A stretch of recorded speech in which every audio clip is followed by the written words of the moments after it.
Another type of disorder is the sexual dysfunctions. Under such are the genitopelvic pain and the penetration disorders and its subtypes. Wherein in DSM-4, the sexual dysfunctions refer to sexual pain to a disturbance in one or more phases of the sexual response cycle, wherein it suggests by researchers that sexual response is not always a linear, uniform process, and that distinctions between certain phases, example, the desire and arousal, may be artificial.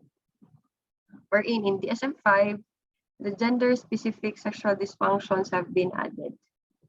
For female, the sexual desire and arousal disorders have been combined into one disorder, and it is called female sexual interest arousal disorder. Next is in the genitopelvic pain category. In DSM-4, the sexual dysfunctions refer to sexual pain, and in the genitopelvic pain, it represents a merging of DSM-4 categories of vaginismus and dyspareunia, wherein is highly comorbid and difficult to distinguish. The diagnosis of sexual aversion disorder has been removed due to rare use and lack of supporting researches. The DSM-4 include the following subtypes, wherein in the sexual disorder, the lifelong versus acquired, generalized versus situational is due to psychological factors versus due to combined factors. And in DSM-5, it includes only lifelong versus acquired and generalized versus situational subtypes. In this sexual dysfunction due to a general medical condition and subtypes due to psychological versus combined factors have been deleted due to findings that most frequent clinical presentation is one in which both psychological and biological factors contribute. The gender dysphoria. It is a new diagnostic class in DSM-5 that reflects a change in conceptualization in its disorders and features by emphasizing the phenomenon of gender incongruence rather than cross-gender identification, as the case in DSM-4, that gender identity disorder. The sexual and gender identity disorders includes three relative disparate diagnostic classes. These are the gender identity disorders, sexual dysfunctions, and paraphilias. The gender identity disorders, however, is neither a sexual dysfunction nor a paraphilia, and the gender dysphoria is a unique condition in that it is a diagnosis based on or that is a diagnosis made by mental health caregivers. And such, a large proportion of treatment and also surgical, endocrinological, and surgical basis that is at least for some adolescents and some adults. And it is part in the DSM-4 gender identity disorder diagnosis. And it is based on the type and severity of the gender dysphoria and the number of indicators from its severity measures. The subtypes and specifiers is the basis of sexual orientation. It has been removed because of the distinction that is considered clinically useful. And a post-transition specifier has been added due to individuals after transition that no longer meet criteria for gender dysphoria. And they continue to undergo various treatments to facilitate life in the desired gender. Next is the disruptive impulse control and control disorders. That is a new category in the DSM-5. This brings together the disorders that were previously included, especially disorders usually first diagnosed in infancy, children, and adolescents. So these are the oppositional, conduct disorder, intermittent, explosive disorders. And there are also other disorders like disruptive behavior disorder not otherwise specified, now categorized as other specified and under specified disruptive impulse control, and also the conduct disorders.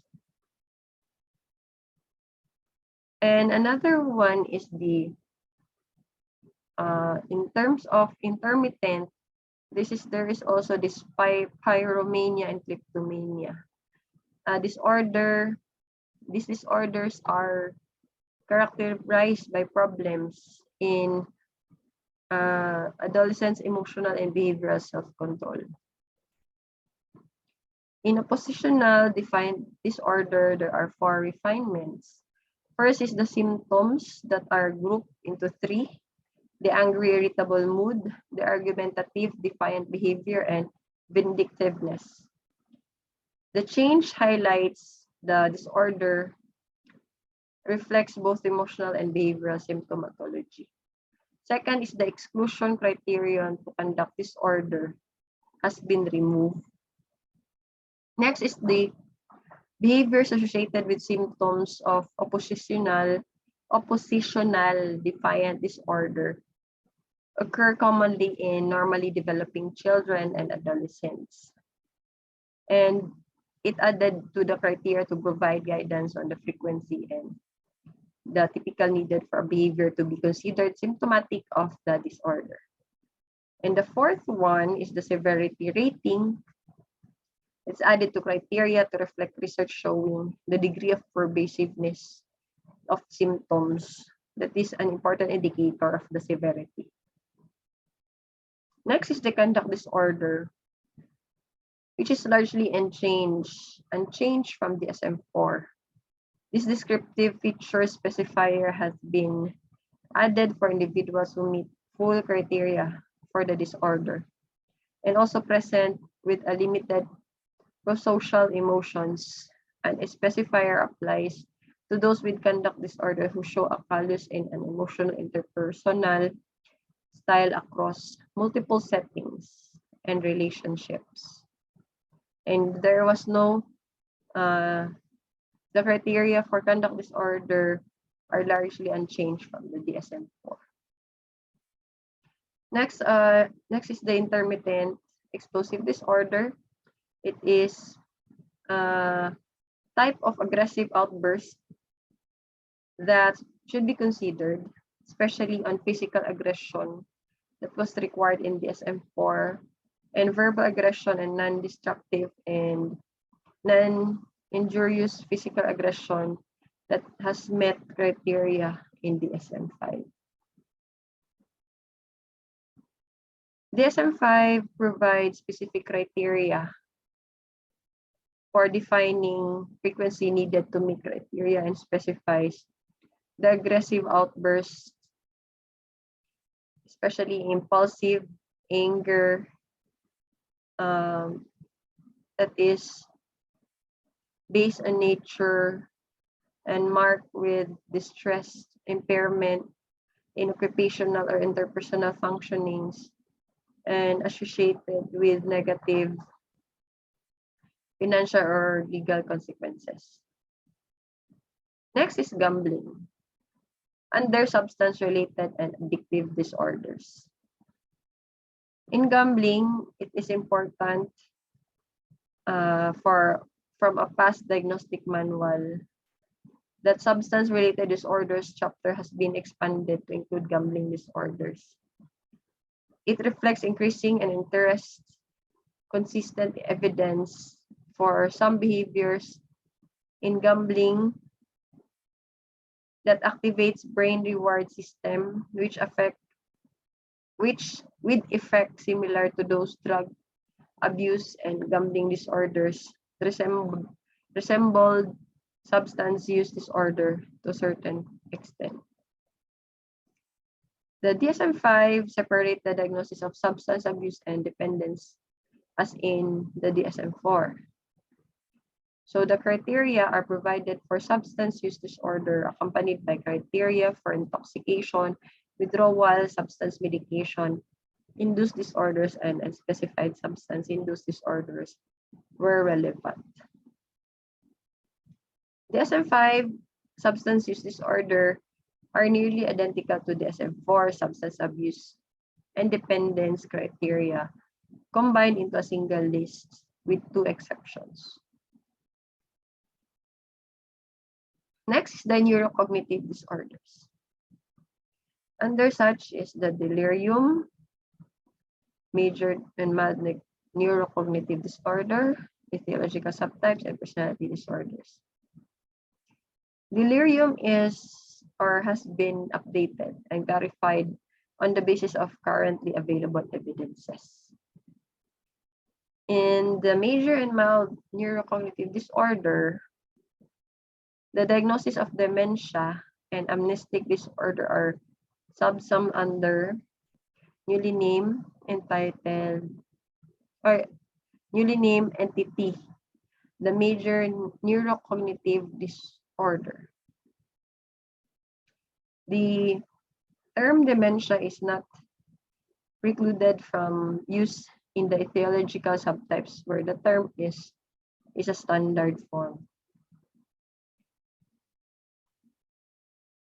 In such that DSM-5 recognizes a less severe level of cognitive impairment, wherein mild NCD, which is a new disorder, permits the diagnosis of less disabling syndromes that may nonetheless be the focus of concerns and treatment, while the diagnostic criteria are provided for both major and mild NCD, which follows diagnostic criteria for different etiological subtypes.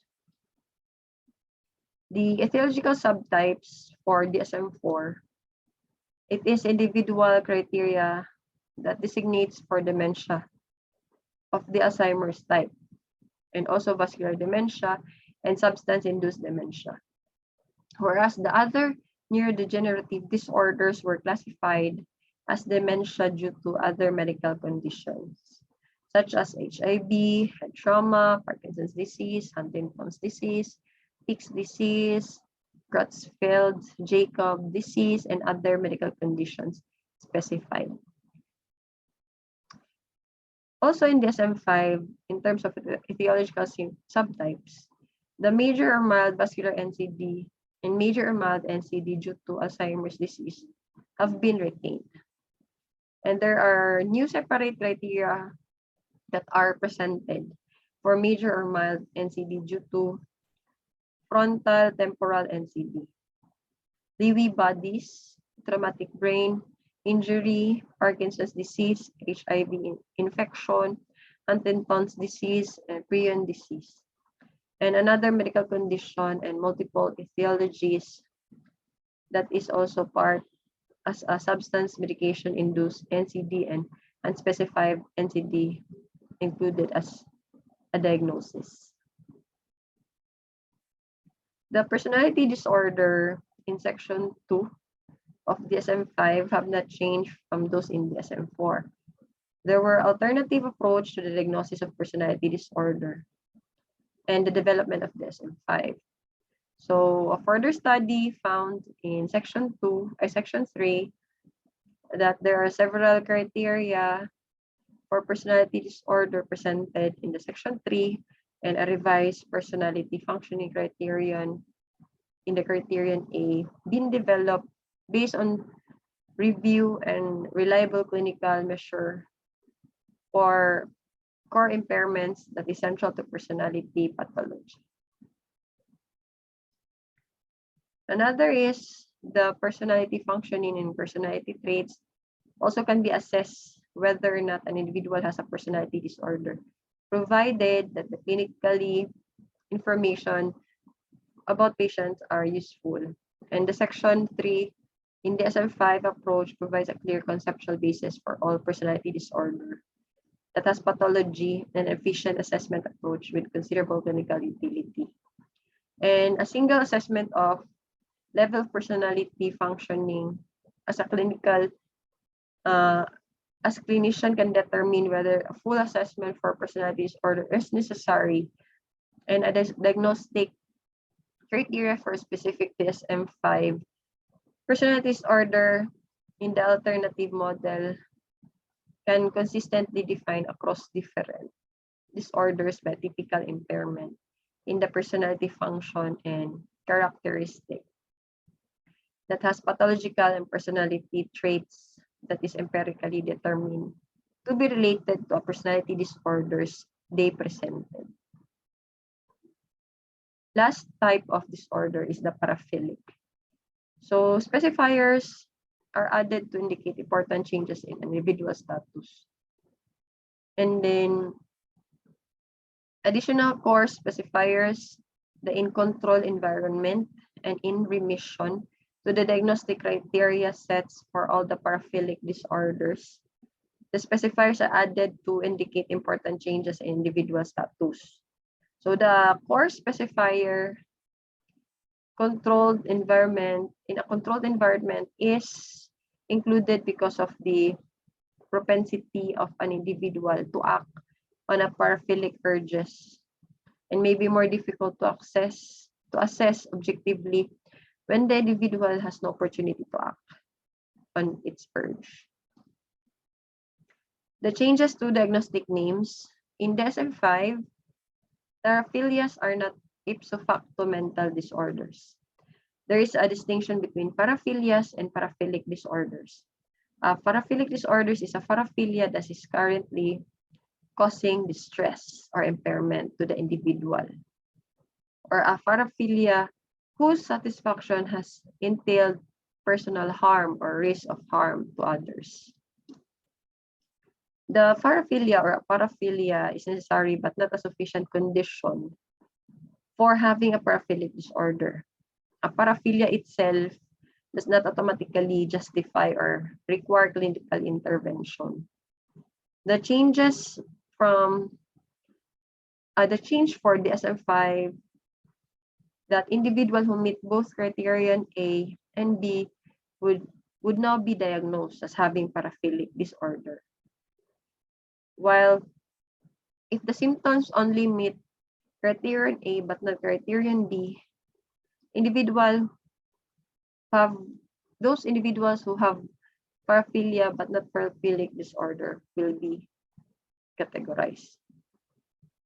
And the distinction between paraphilic and paraphilia and paraphilic disorder is one of the changes from DSM-4 that applies to all atypical erotic interests. The approach leaves intact on the distinction between normative and non-normative sexual behavior. And this could be an important part of research or to persons who have non-normative sexual preferences, but without automatically labeling non-normative sexual behavior as psychopathological. And that's the end of my topic about changes from DSM-4 to DSM-5. Thank you so much.